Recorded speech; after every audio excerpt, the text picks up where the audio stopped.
Hello folks, welcome to the Repedia world and I am Abhinay Gupta.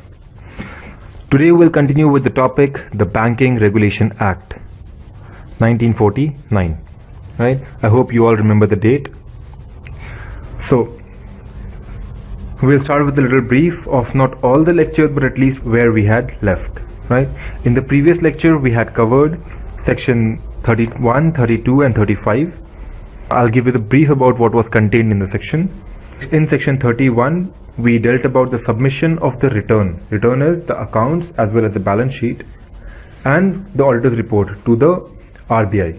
Right, that was contained in section 31. In section 32, we dealt about the provision of the same, of the submission of return and the auditor's report to the registrar of the company. Right, we had dealt with the time period required, the provisions, what are the things that are kept in mind. Right, what are the maximum extension that can be given to the same.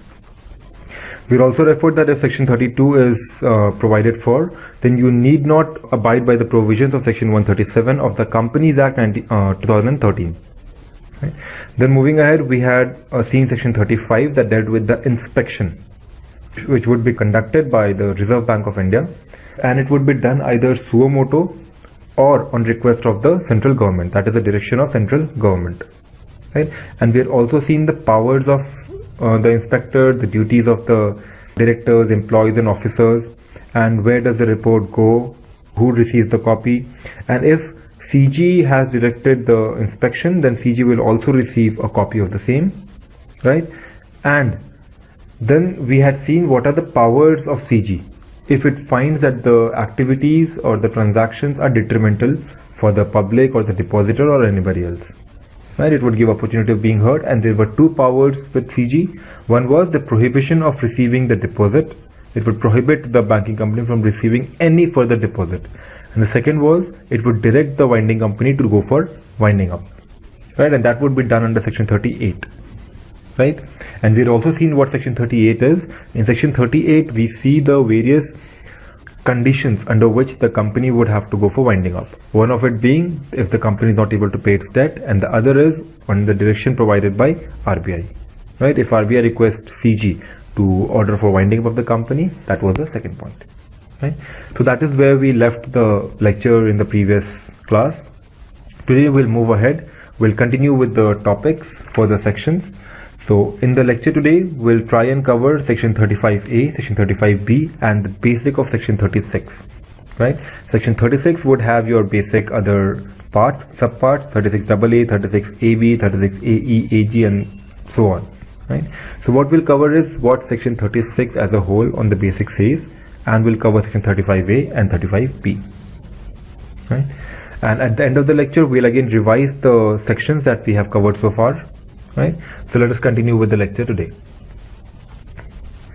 So the first lecture of the class will be section 35A, the powers of RBI to give direction. Right. So now what are the kind of directions are we talking about? It is the kind of direction, it is the direction for the working of the banking company, the transactions that it can enter into, the areas that it can cover. Right. It is how the banking company on the whole would operate. And since we know that Reserve Bank of India is the supreme power, right, it governs all the banks, including the corporate societies, the corporate banks, which are governed by the state government. Right? And we have also seen that the nationalization of 14 banks somewhere around 1960s at the reign of the Prime Minister Indira Gandhi, and there were other banks, other 6 banks that were nationalized somewhere around 1980. Right? So those were 20 nationalized banks that are covered by this act. And we have other banks that are not yet nationalized but are operating on a little smaller scale. Even the act applies on those banks and also the cooperative banks. Right? So RBI has the power to direct all these banks. Right? Now, what are the basis on which RBI gives the direction? So RBI would give the direction in the interest of the public. Right? It would direct the bank to take up some act or prohibit the bank from taking up some act which would be in interest or detrimental to the interest of the public, respectively. Right? Second is in the interest of the banking company. RBI also wants the banking company to grow. So if it feels that there are some provisions or some directions that would help the banking company to prosper, right? So RBI would rule out those, would give out those directions in the interest of the banking company itself. Third is in the interest of the depositor. Now the banking company, the entire banking system runs on the basis of the depositors. They are the base. They are the pillars of all the banking companies. If you have no deposits, you will have no investments, you will have no lendings, and you will have no earnings, right? So the entire concept of banking. So if we go back to the definition of banking, then we would know that the banking is all about accepting for the purpose of lending and investment of deposit of money from the public, which are either repayable or withdrawable, right? It is repayable on demand or otherwise, and withdrawable by various modes, that is the check, draft, order, or anything else. Right? So if there are no depositors, the entire definition collapses. There is no deposit, so they won't be able to make investment. There's nothing to repay, nothing to withdraw. Then there is the fourth point that RBI could give out direction for, is to secure a proper management on the banking company. Right? So over here, it has nothing to do with the public interest or the banking company interest or the interest of the depositor.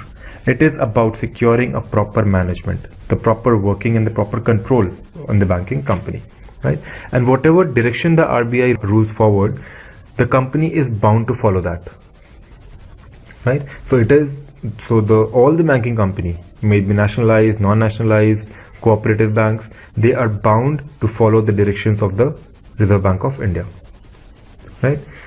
And these directions that RBI give, if the bank is not very comfortable in following the directions, or if it thinks otherwise, or maybe if the conditions are going otherwise than what RBI had directed or what RBI had thought of, and the banking company wants the direction of RBI to be modified, right, or to be cancelled. So if they want that, they will have to make a representation to the Reserve Bank of India. They'll have to come ahead and make a representation to the Reserve Bank of India itself. And then only Reserve Bank of India has the power to either cancel or modify its direction. The direction that it had given earlier can only be cancelled or modified by RBI itself. You can have no intervention of anybody else over there, right? And that will be done on the representation of the company, and RBI may make the modification or cancel the direction. Either that can be ruled out completely, or RBI can apply it subject to certain conditions, right? Those conditions that would modify it to that extent to be beneficial to the public, to the banking company, to the depositor, or to secure proper management. Right? So what we basically see in this lecture, in this section 35A, is the power of RBI and the power of RBI to cancel or modify its own directions. Right? So that is all about section 35A. That is the power given to the Reserve Bank of India to control and direct all the banks. Moving ahead, we go to section 35B. Right? So in 35B, we deal with the appointment of the chairman. Actually, it's not just the chairman, it's about anybody at the post of either the MD or the manager or the director, CEO, anybody, right? If they need to be appointed. Now, appointment means appointment would include reappointment, it would include the remuneration, termination, and everything, right? So all these things, if these people are to be appointed, they are to be reappointed or terminated, or if their remuneration is to be decided, then the company will have to take a prior approval of Reserve Bank of India. It is not about, yeah, we decide and we rule it out and then we send direct notice or something to the Reserve Bank of India for its approval. We send an application to them. No, it has to be applied for well in advance, and prior approval have to be gathered. And then only the company can move ahead with providing those modifications, or recruiting the new manager or the CEO, or terminating somebody, or deciding the remuneration or anything like that, right? And also, no amendment of any provision is possible, like for provision for the maximum number of directors, you can say, for again the procedure for appointment, reappointment and stuff, right? No such directions, no such provisions can be amended unless and until prior approval of CG for the amendment of those specific provisions have been attained. Right? So there are two things. One is about the appointment and the other is about the amendment of the provisions. Right? So neither can you appoint, reappoint the CEO, chairman, director of any banking company without the approval of RBI, nor can you amend any provisions given in the Act. And if you're talking about the appointment, reappointment, then nothing contained in either your memorandum, your article of association, or an agreement made by any person, entered into with any person, or any resolution passed in the shareholders meeting, they won't come into effect unless and until it is approved by the Reserve Bank of India. No matter what article says, no matter what resolution says, or no matter what are the clauses for an agreement. Right? If you want to appoint, reappoint, or terminate any person at that level, the level of MD, manager, or chairman, CEO, then you will have to take a prior approval of RBI. There is no other way out. Right? So that is about section 35B. So we covered section 35A, we have covered section 35B. Moving ahead, we'll move to the last section of the lecture today, which is section 36, where we will discuss about the powers and functions of RBI. Yeah, in section 35 also we have seen the power of RBI, but that was just to give the direction. Yeah, and in section 36 we'll see the other powers of RBI. Right.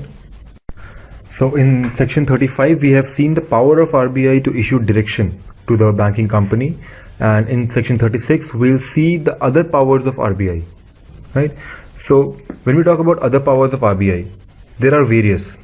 To start with, the Reserve Bank of India can prohibit any banking company at any point of time from entering into any particular transaction or any class of transaction, right? And it can also specify the period for which the prohibition would continue. So this is about the working of the banking company, right? The restriction on the transaction that it undertakes. So right, it is a check on all the banking company. Further, if any banking company wants to get amalgamated, right, then the RBI would scrutinize and judge whether the amalgamation is right or wrong, or it would also help the company with the procedures of amalgamation. And for proper and smooth flowing of the amalgamation, RBI would step in and assist the company. So that is another power of RBI, right? And this would only be done on the request of the company itself. If the company needs the assistance of the Reserve Bank of India, if the banking company needs it, then the RBI would come ahead and assist the banking company in the amalgamation. Otherwise, if any banking company is amalgamating and on its own will, right, and its own responsibilities, it is allowed to amalgamate. There is no interference of RBI at that point of time, right? Third is to give any loan assistance. Now, consider a point where any banking company, may it be nationalized, may it be non-nationalized, or any cooperative banks of any state, any one of them, if they're not working very well, like if they're not getting the deposit on time, working well, what are they working? They're basically banking. Right, and we have already discussed the definition of banking as per section 5. Right, so the first component of banking is accepting deposit from the public. So if they're not working very fluently, that can be a case when they're not accepting deposit from the public. Second is, what do they do with the deposit? They either lend it or they invest it. So either they're not able to lend out at a proper rate, or the investments are not very proper. Right. The third thing is, the money that they have accepted from the public can be withdrawable and as well as repayable, right? It would be repayable either on demand or on the time basis. Like if there is an FD and that matures, it becomes due for repayment, right? So either that a demand of repay of the loan is very frequent, right? That the money is not in hand with the bank for investment for a long term, right? And the last thing is about withdrawing by check, order, draft, or anything.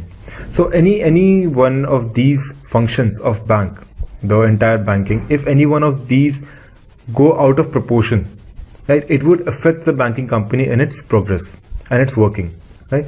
So at that point of time, if the amount of deposit with the banking company goes below the amount of investment, right, so there comes a situation of crisis.